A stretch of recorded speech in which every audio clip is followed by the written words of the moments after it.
Assalamu alaikum wa rahmatullahi wa barakatuh. Lesson 12. The Gift of the Magi. Written by O. Henry. Read by Muhammad Afzal for first year students. $1.87. That was all. She had put it aside, 1 cent and then another, in her careful buying of meat and other food. Della counted it 3 times.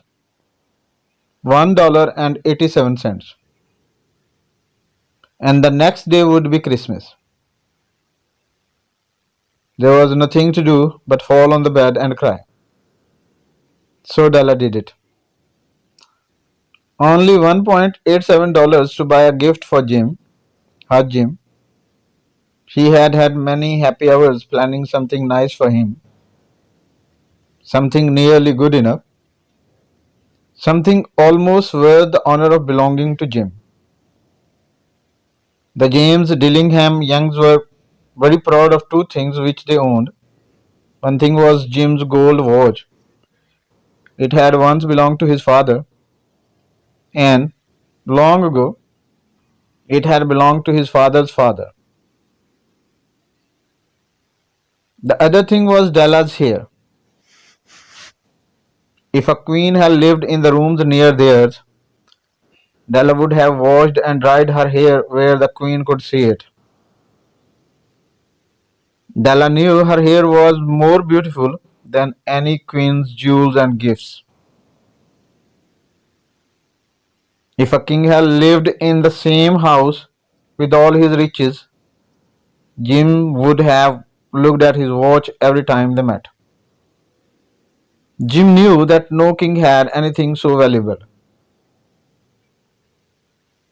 So now Della's beautiful hair fell about her, shining like a falling stream of brown water. It reached below her knee.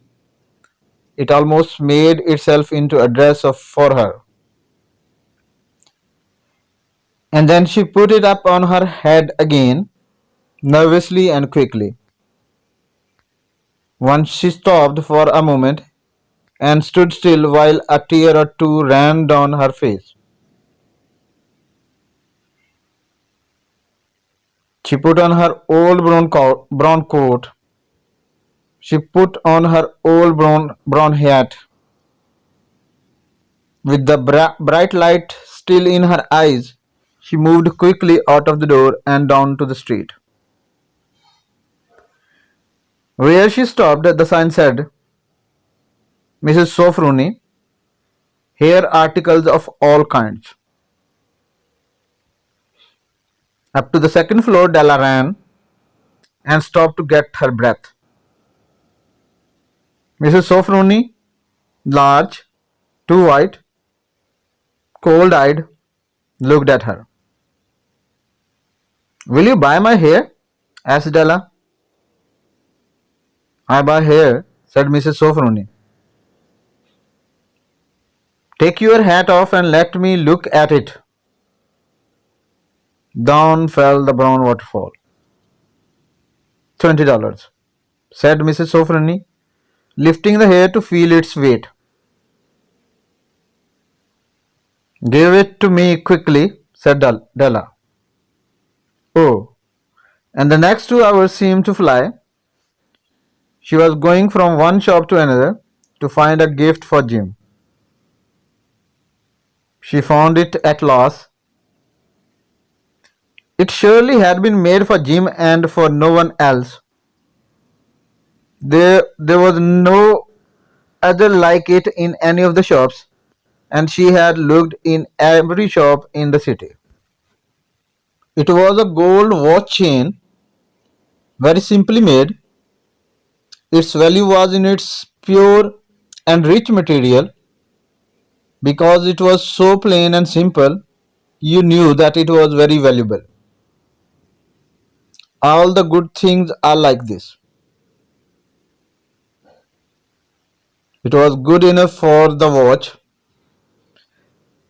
As soon as she saw it, she knew that Jim must have it.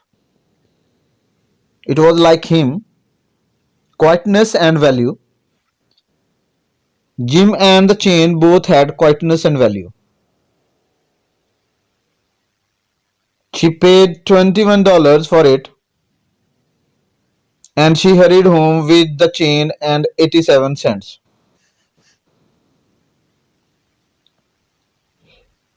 With that chain on his watch, Jim could look at his watch and learn the time anywhere he might be. Though the watch was so fine, it never had a fine chain. He sometimes took it out and looked at it only when no one could see him do it.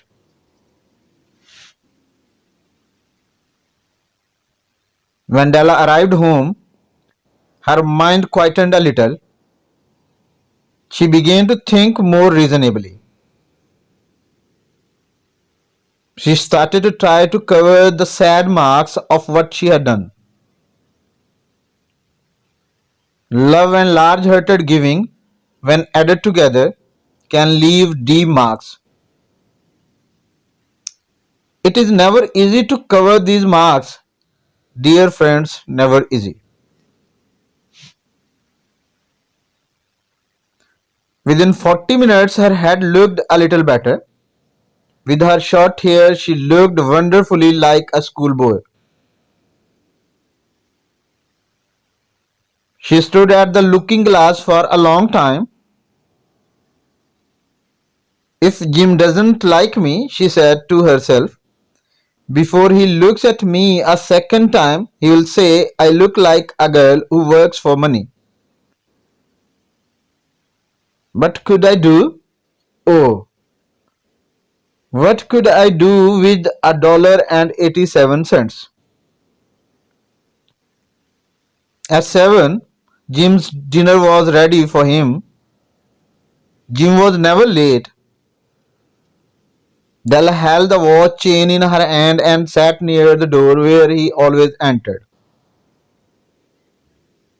Then she heard his step in the hall and her face lost color for a moment. She often said little prayers quietly about simple everyday things, and now she said, please God, make him think I am still pretty. The door opened and Jim stepped in. He looked very thin and he was not smiling. Poor fellow. He was only 22 and with a family to take care of. He needed a new coat and he had nothing to cover his cold hands.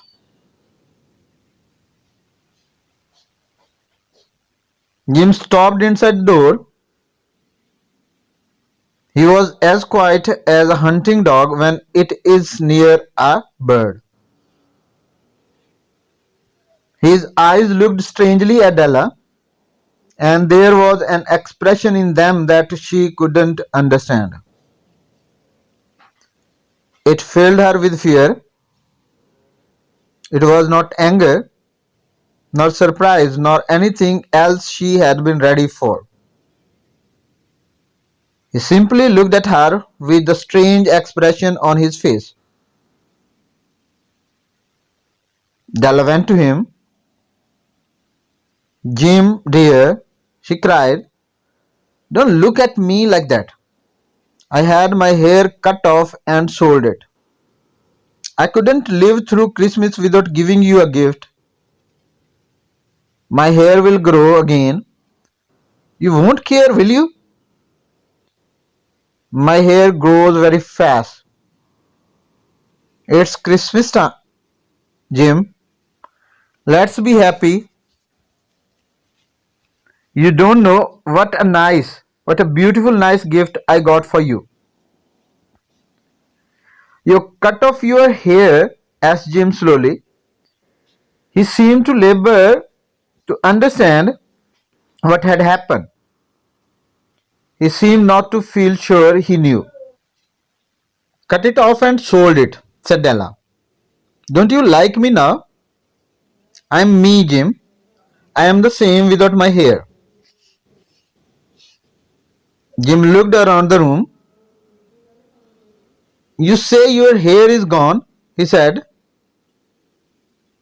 You don't have to look for it, said Della. It's sold. I tell you, sold and gone. Two, it's the night before Christmas, boy. Be good to me, because I sold it for you. Maybe the hairs on my head could be counted, she said, but no one could ever count my regard for you.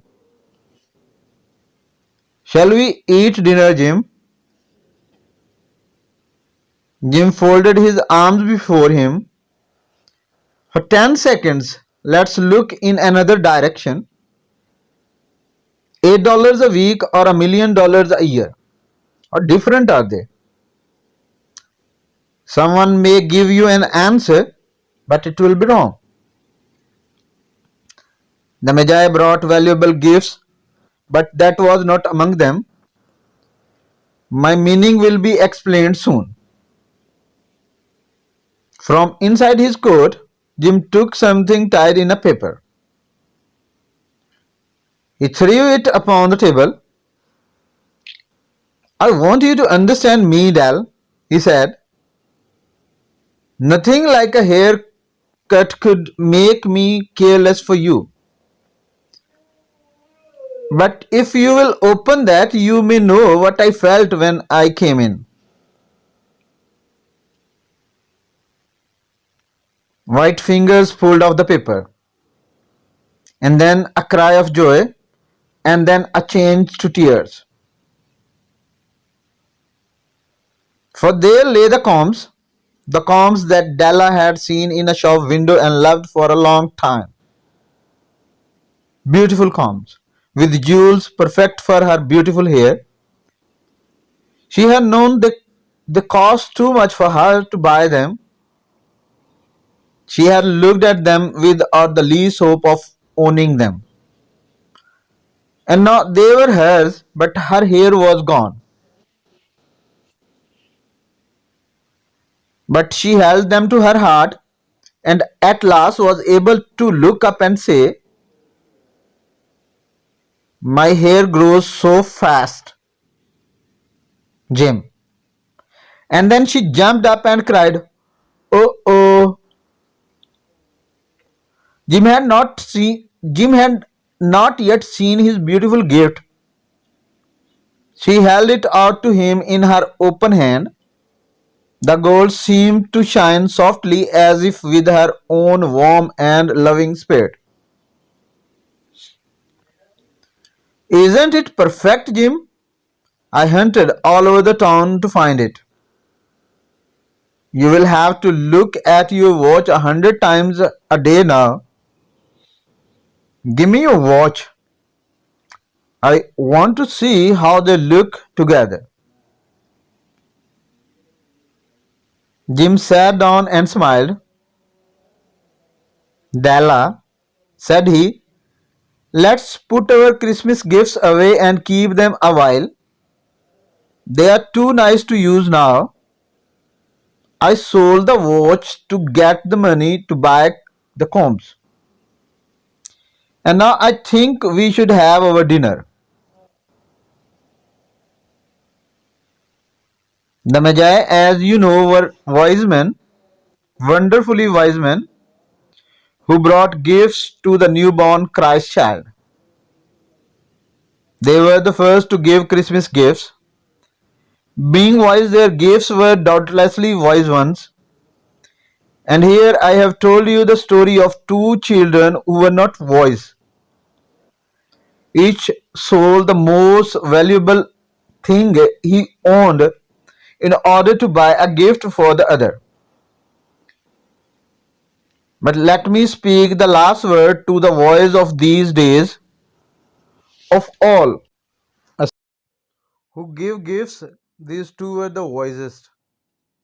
Of all who give and receive gifts, such as these are the most wise.